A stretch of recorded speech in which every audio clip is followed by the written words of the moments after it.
नमस्कार दोस्तों, stock market studies में फिर से एक बार आपको स्वागत है। तो आज मैं बात करने वाला हूँ एक प्राइवेट सेक्टर बैंक के बारे में और आप इस बैंक के बारे में पूरा एक स्पेशल जानकारी दूँगा क्योंकि बैंक ने पिछले जो मंथ था, उसमें बहुत अच्छा खासा परफॉर्मेंस किया। मतलब एक अच्छा खासा प्रॉफिट कमाया। तो इसी के रीज़न के लिए कंपनी ने अच्छा खासा परफॉर्मेंस के साथ ही साथ अच्छा खासा जंप देखने को मिला। तो इसी के बारे में बात करूँगा। कंपनी देखा जाए मिड कैप था, अभी लार्ज कैप कंपनी बन चुके हैं और इसी के बारे में पूरा डिटेल्स आपको दिखाऊँगा और इस कंपनी में आपको निवेश करना चाहिए कि नहीं चाहिए, उसके बारे में भी बात करूँगा। तो वीडियो को पूरा लास्ट तक देखना और अभी तक मेरे चैनल को सब्सक्राइब नहीं किया तो ज़रूर सब्सक्राइब कर लेना क्योंकि आपको daily basis stock market information चाहिए तो इस चैनल में बने रहना। तो चलो देखते हैं आज के बैंकिंग सेक्टर के बारे में। तो यहाँ पे मैं एनएससी के ऊपर आ चुका हूँ मतलब एनएससी के वेबसाइट के ऊपर आ चुका हूँ। जितने सारे इंडाइसेस है आप देख सकते हैं, जितने सारे इंडाइसेस है सबसे आज तेजी मुझे देखने को मिला है फाइनेंस सेक्टर, मतलब फाइनेंस सर्विसेज जितने सारे सेक्टर है और प्राइवेट बैंक, साथ ही साथ यहाँ पे देखिए निफ्टी बैंक। तो निफ्टी बैंक और प्राइवेट बैंक, जितने सारे प्राइवेट बैंक है और निफ्टी के अंदर भी जितने सारे बैंक है उसमें अच्छा खासा तेजी दिख रहा है क्योंकि बैंकिंग सेक्टर में कुछ पॉजिटिव न्यूज़ है, उसी के चलते बैंकिंग सेक्टर आज ही के दिन अच्छा खासा परफॉर्मेंस कर रहा है। तो ये जो डेटा है, ये जो डिटेल्स है, इसी के डिटेल्स के बारे में यहाँ पे बात नहीं करने वाला हूँ। मैं एक प्राइवेट बैंक के बारे में बात करने वाला हूँ, जो बैंक अच्छा खासा परफॉर्मेंस सितंबर खत्म होने से पहले उसका डेटा पब्लिश किया है, तो उसी के डेटा के बारे में यहाँ पे डिस्कस करूँगा। तो वीडियो को लास्ट तक देखना ज़रूर। तो बैंक का नाम यहाँ पे आप देख सकते हैं, प्राइवेट सबसे छोटा एक बैंक है वो है आईडीएफसी फर्स्ट बैंक। देखिए छोटा बैंक नहीं कहूँगा, कंपनी देखा जाए 30,000 करोड़ का मार्केट कैपिटलाइजेशन लेके बैठा हुआ है। छोटा बैंक नहीं कहूँगा, कंपनी अच्छा खासा परफॉर्मेंस थोड़ा सा कम कर रहा है, इसीलिए अभी भी छोटा लग रहा है। फिर भी प्राइवेट सेक्टर का बैंक के हिसाब से कंपनी ट्राई कर रहे हैं बहुत अच्छा खासा काम करने के लिए। तो कंपनी का जो परफॉर्मेंस है वो आज के दिन करीबन मार्केट जो ओपन हुआ था करीबन 1% का जाम देखने को मिला। उसका जो मेन रीज़न है, जो न्यूज़ पिछले दिनों में आया था, जो रिपोर्ट आया था उसी के लिए आज के दिन 1% का जाम, उसके बाद फिर से वही जगह पे आकर खड़ा हो गया, मतलब अभी 0% जाम दिखा रहा है। तो कंपनी का जो 52 का हाई है आप देख सकते हैं करीबन मार्च 2021 में किया था करीबन 69.30 रुपीज़ में, और 52 का लो देखिए मात्र 29 रुपया था, वो भी 15 अक्टूबर 2020 में, मतलब पिछले सालों में। तो कंपनी के आज ही के दिन करीबन करीबन अभी मार्केट रनिंग है, फिर भी देखिए 50% डिलीवरी उठ रहा है।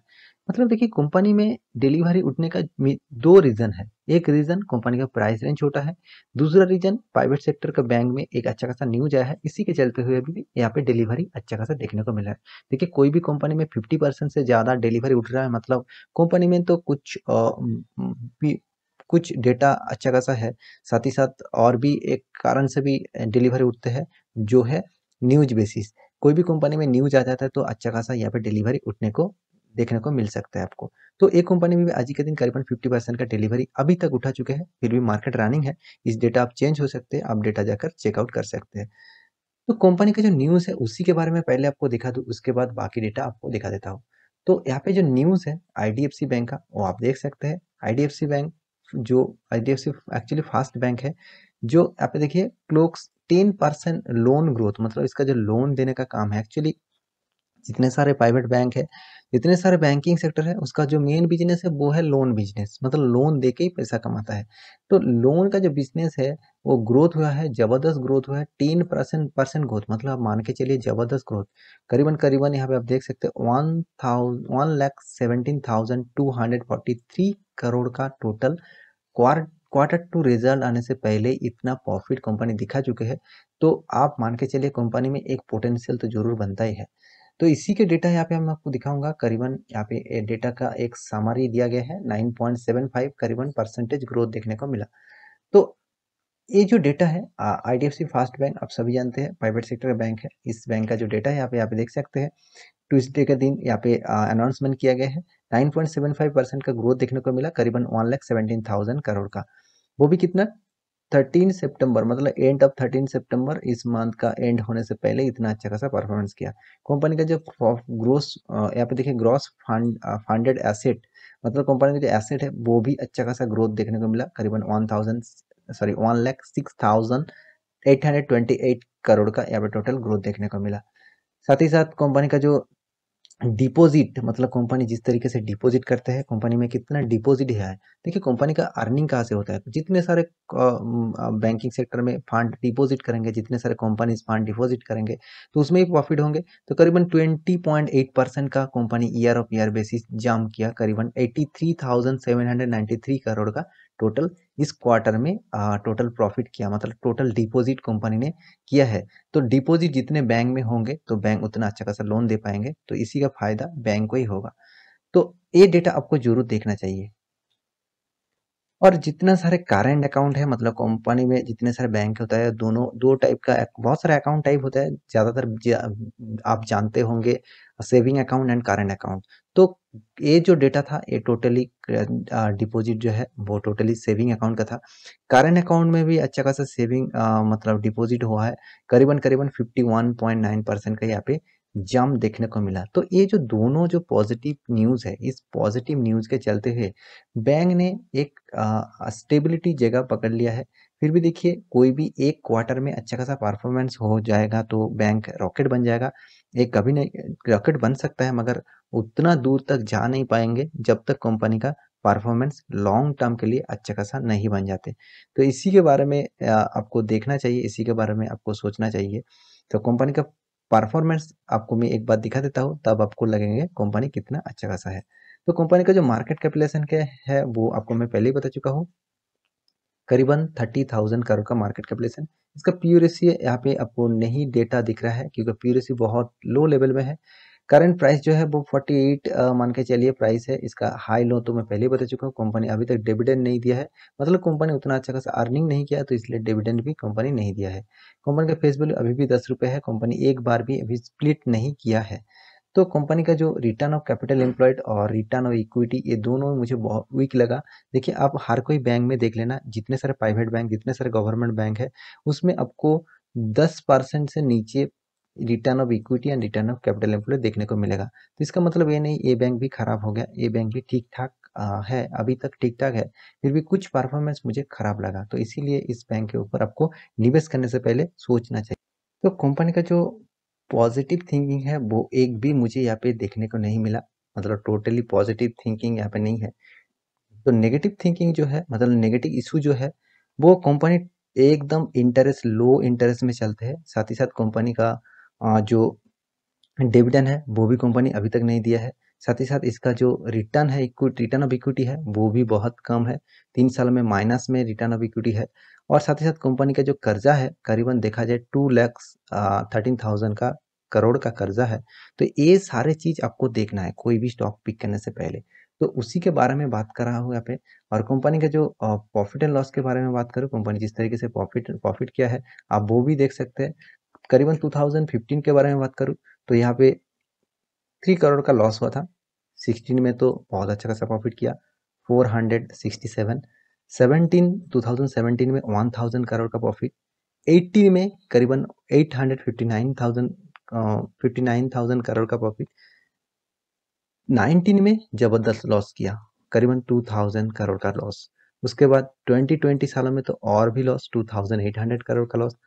2021 में थोड़ा सा प्रॉफिट यहाँ पे देखने को मिला, करीबन 452 करोड़ का प्रॉफिट।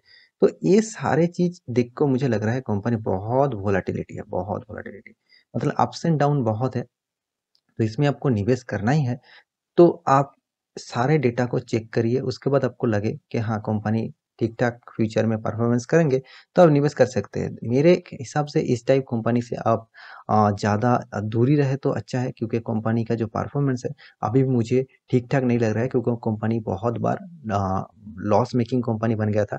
तो जब profit making, totally profit making company बन जाएगा, ईयर ऑफ ईयर बेसिस नहीं, क्वार्टर बेसिस भी आपको प्रॉफिट देखने को मिलेगा, तब इसमें इन्वेस्ट करने के लिए सोचना चाहिए। अभी क्वार्टर बेसिस भी एक बार डेटा आप देख लीजिए, क्वार्टर बेसिस देख लीजिए, आपको क्वार्टर में आपको प्रॉफिट से ज़्यादा लॉस ज़्यादातर देखने को मिलेगा। देखिए कितने क्वार्टर में लॉस और सिर्फ ये 4-5 क्वार्टर में टोटल प्रॉफिट। देखिए कंपनी धीरे धीरे प्रॉफिट से जरूर कर रहा है, मतलब कंपनी धीरे धीरे प्रॉफिट ग्रोथ करने के लिए जरूर सोच रहा है। तो थोड़ा सा वेट करिए, और आपको निवेश करना ही है तो आप थोड़ा-सा निवेश करिए, ज़्यादा निवेश यहाँ पे मत करिए। कंपनी में उतना अच्छा खासा पोटेंशियल मुझे नहीं लग रहा है, क्योंकि जिस कंपनी में 3 साल में करीबन 8% का 5 साल में 8% का लॉस दिया है, मतलब आपका फंड का लॉस दिया है, उस टाइप कंपनी से आप दूरी रहे तो अच्छा है। और 3 साल में 11% का रिटर्न, 1 साल में 54% का रिटर्न। साथ ही साथ कंपनी का जो यहाँ पे लायबिलिटी है वो भी आप देख सकते हैं। कंपनी का जो कर्जा है वो ज़बरदस्त कर्जा मुझे लगा, 1,34,000 करोड़ का कर्जा। ये कर्जा भी बहुत ज़्यादा है। कर्जा जब देखिए हर कोई बैंकिंग सेक्टर में कर्जा ज़रूर रहेंगे, तो कर्जा से उसका कंपनी के हाथ में कितना पैसा है, उसके हिसाब से देखना चाहिए कंपनी में कितना पोटेंशियल है। क्योंकि कंपनी के हाथ में करीबन 40,000 करोड़ का कैश है और कंपनी खुद कर्जे लेके बैठा है 1 लाख से ज़्यादा। तो इसके ऊपर भी आपको ज़रूर नज़र करना चाहिए। और यहाँ पे देखिए प्रोमोटर होल्डिंग, देखिए प्रोमोटर खुद यहाँ पे 36% है। देखिए कोई भी बैंकिंग सेक्टर में आपको ज़्यादातर प्रोमोटर देखने को नहीं मिलेगा, क्योंकि बैंकिंग सेक्टर में उतना अच्छा खासा शेयर होल्डिंग प्रोमोटर को नहीं दिया जाता। तो 30-40 के अंदर ही यहाँ पे आपको देखने को मिलेगा। तो ठीक ठाक लेवल में ही है प्रोमोटर। एफआई भी 15%, डीआई भी 11%।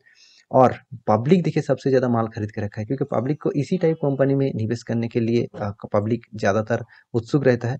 तो इसके ऊपर आपको ज़रूर देखना चाहिए। तो आपके सामने मैं पूरा डेटा यहाँ पे आपको दिखा चुका हूँ। सिर्फ एक एक डेटा दिखाना बाकी है, वो एक बार आप देख लीजिए, इसका चार्ट पैटर्न। तो इसका चार्ट पैटर्न में टोटली डायरेक्ट आपको मैक्सिमम चार्ट पैटर्न दिखा देता हूँ। देखिए मैक्सिमम चार्ट पैटर्न देखेंगे तो करीबन 31% का यहाँ पे आपको माइनस में रिटर्न देखने को मिला। तो जिस कंपनी में अभी तक माइनस में चल रहा है, तो मैं यही कहूँगा उस कंपनी से आप दूरी रहे तो अच्छा है। देखिए इस टाइप कंपनी में आपको फ्यूचर नहीं बनेंगे, ठीक है? तो जब कंपनी पॉजिटिव में जाएँगे, मतलब जब कंपनी का चार्ट पैटर्न नीचे से डायरेक्ट ऊपर जाने को देखने को मिलेगा और उसका पैरामीटर अच्छा देखने को मिलेगा, उसका बैलेंस शीट, उसका प्रॉफिट ग्रोथ सब कुछ अच्छा हो जाएगा, तब इस टाइप कंपनी में आप निवेश करने के लिए सोचिए। तो अभी हाल ही में, मतलब फिलहाल इस कंपनी को आप उतना स्टडी ज़रूर करिए, मगर इन्वेस्टमेंट करने के लिए सोचिए एक बार। तो मेरे कहने का मतलब आप समझ चुके हैं, तो आशा करता हूँ पूरा डिटेल्स आपको जानकारी मिल चुका होगा। तो कंपनी ने एक अच्छा खासा न्यूज़ दिखा है, इसका मतलब ये नहीं कंपनी रॉकेट बन जाएगा। देखिए कंपनी ऑब्वियसली 5 दिनों में अच्छा खासा परफॉर्मेंस, 1 महीने में अच्छा खासा परफॉर्मेंस यहाँ पे देखने को ज़रूर मिला। फिर भी देखिए लॉन्ग टर्म हम इन्वेस्टर है, मतलब बनना चाहते हैं तो आपको लॉन्ग टर्म के लिए सोचना चाहिए। तो उसी के लिए मैं कह रहा हूँ, इस कंपनी के ऊपर आप निवेश करने से पहले 2 बार सोच लीजिएगा। तो मेरे कहने का मतलब आप समझ चुके हैं, आशा करता हूँ पूरे डिटेल्स आपको जानकारी मिल चुका होगा। तो मेरे वीडियो आपको अच्छा लगे तो लाइक करना, दोस्तों के साथ शेयर भी करना। मिलते हैं अगले स्टॉक लेकर, तब तक के लिए अच्छे से रहिए, अपना ख्याल रखिए।